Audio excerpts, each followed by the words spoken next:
我国与印度好不容易经过和谈，让两国可以看到和平的机会，但是印度又开始主动搞事儿。虽然印度自信满满，但外国军事专家却不看好印度。敬请关注本节目。前段时间，印军主动在边境对我国进行挑衅，遭到我国强硬反击，让印军老实了下来。而且我国和印度也好不容易经过和谈达成了共识，为两国的和平与稳定创造了不可多得的机会。但是最近，印度借着有美国作为靠山，又在新一轮的和谈上对我国狮子大开口。不但如此，印度又开始在边境搞事儿。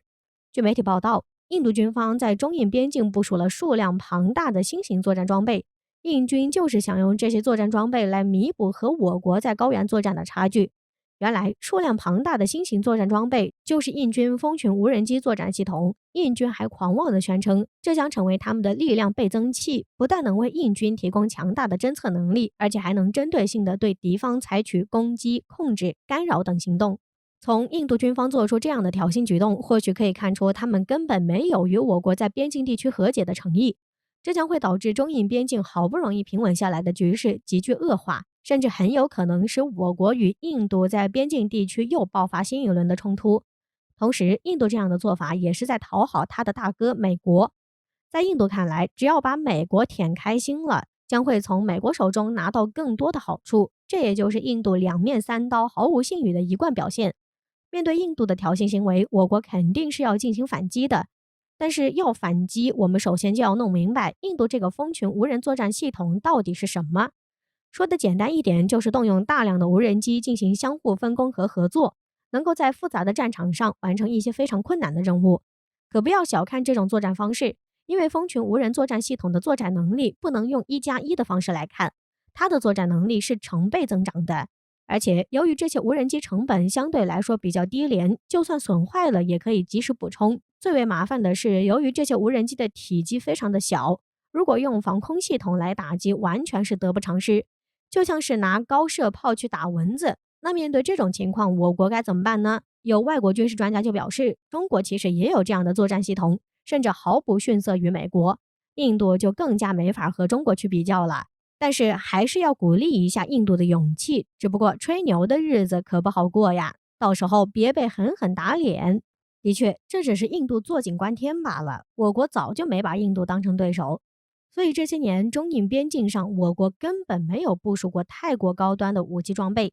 即便是这样，中印的实力差距还是有很大一段距离。因此我们想奉劝印度还是尽早收手，别再挑衅中国，否则到最后印度必然要自食苦果的。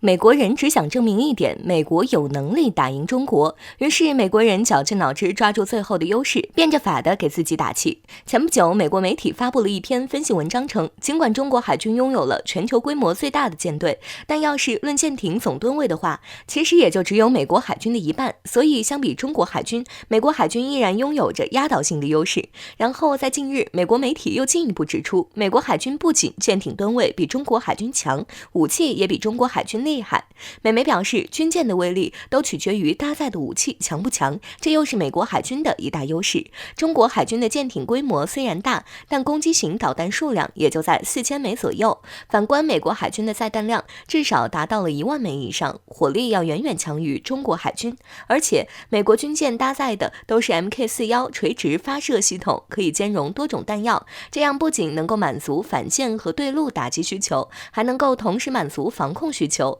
为此，美国媒体强调，就看美国海军的垂直发射系统，就能够判定美国海军要强过中国海军。而美国人这种比完吨位又开始比载弹量的行为，明显就是想要证明一点，那就是美国有能力打赢中国。于是为了证明这一点，美国人就绞尽脑汁的找答案，最终也认为自己找到了答案。但美国人真的找到能够打赢中国的答案了吗？我想并没有。无论是现在把载弹量拿出来对比，还是前不久与中国海军军比舰艇吨位，其实都是围绕一个点来展开的，那就是美国海军大型军舰的规模。说到底，美国海军相比于中国海军，目前也就只有这么一个优势，美国媒体找不到其他的方法，就只能抓着最后的优势，变着花样的给自己打气。美国海军大型军舰的规模更大，这一点我们是承认的。拥有11艘核动力航母的美国海军可以说是全球独一档，再加上美苏争霸时期打下来的底子，美国海军还拥有不少大型巡洋舰和驱逐舰，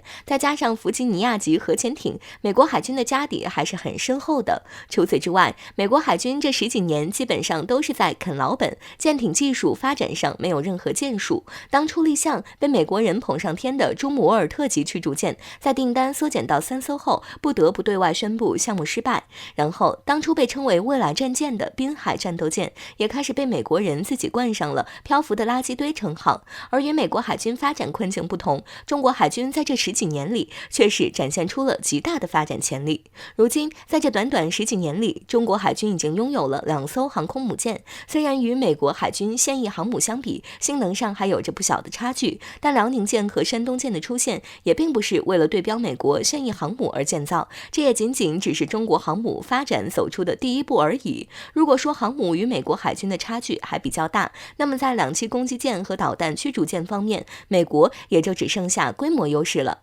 075型两栖攻击舰已经不输给美国海军的黄蜂级两栖攻击舰，甚至在一些方面都要比美国级两栖攻击舰更强。然后055型导弹驱逐舰可比美国海军现役的大部分驱逐舰都要强，或许也就只有正在建造的阿利伯克级3型驱逐舰才有能力进行对抗。所以美国海军现在确实依然很强，但也强不了多久了。多找点美国海军的优势也好，不然再晚一点真找不到了。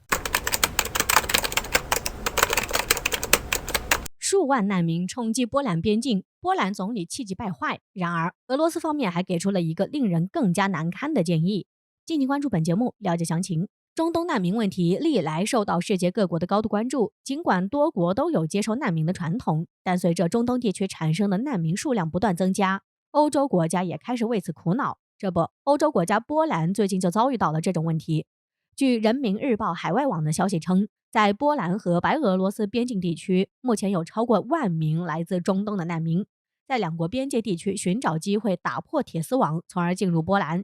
于是乎，为了防止事态进一步恶化，引发波兰的社会动乱，波兰官方在边境地区紧急增派了大量治安武装部队，并加紧修建铁丝网和栅栏，以防止难民涌入。然而，这一举动遭到了联合国的强烈反对，认为波兰作为欧盟国家不应该这样对待难民。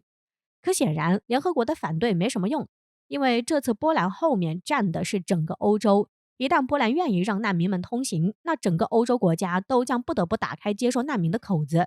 需要知道的是，当下之所以有数万难民冲击波兰边境，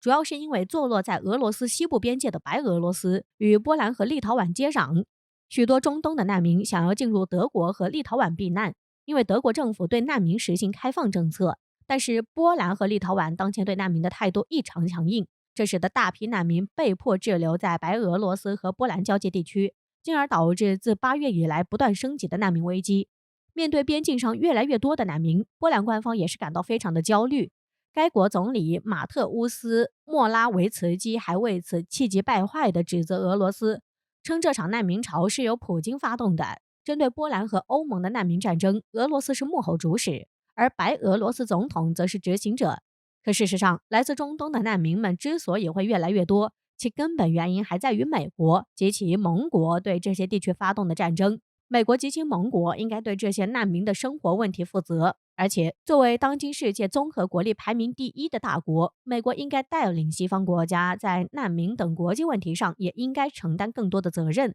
付出更多的实际行动，而不是只做表面文章，像现在这样装聋作哑。那既然西方人对难民们视而不见，那俄罗斯方面不就只好把难民问题送到西方人的眼皮子底下？另外值得一提的是，在面对波兰总理的指责时，俄罗斯方面的回应可以说是相当的有意思。用当下最流行的话来说，就是笑不活了，家人们。俄罗斯外长拉夫罗夫在接受外界关于白波边境难民该如何处理这一问题时，建议欧盟可以付钱给白俄，以便尽早结束难民危机。